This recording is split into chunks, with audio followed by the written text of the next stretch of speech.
Kaixo, guan erretaier gara, eta gaur iruzur estortzia zer den esanduko dizuegu.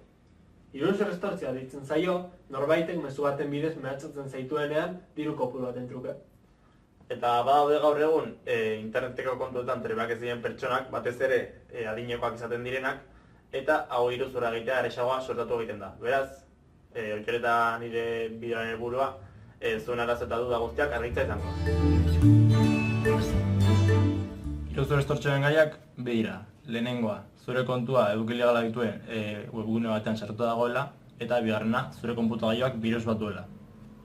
Bi kasu hauen bitartez, zu larritzeko mehatxatu egingo zaituzte eta dirua beraik bidalitako kontu anonimo batean sartzeko esango dizute. Hona hemen adibide bat. Askotan ez gara mezu hauetan hartzen spam karpetara llegatzen direlako. Spam karpeta da fidagarrik ez diren emailak heltzen diren karpeta. Joan gaitezen spam karpetara.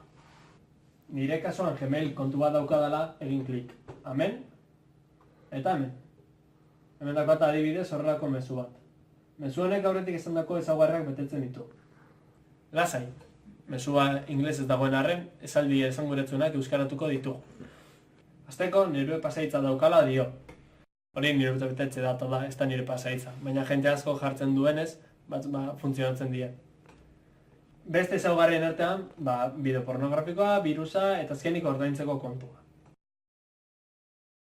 Bueno, orain badakizkigu identifikatzen mezu hauek, baina zer egin aldugu gure buruen babesteko? Bueno, honelako mezuren bat jasoz gero, soluzioa oso erresa da. Ez ez egitea. Izan ere, mezu hauek jende askori bialdu egiten dira, norbait engainatzeko esperantzarekin. Hau izan da guztia, eskerrik asko zuen arretagatik eta hurrengo arte. Agur!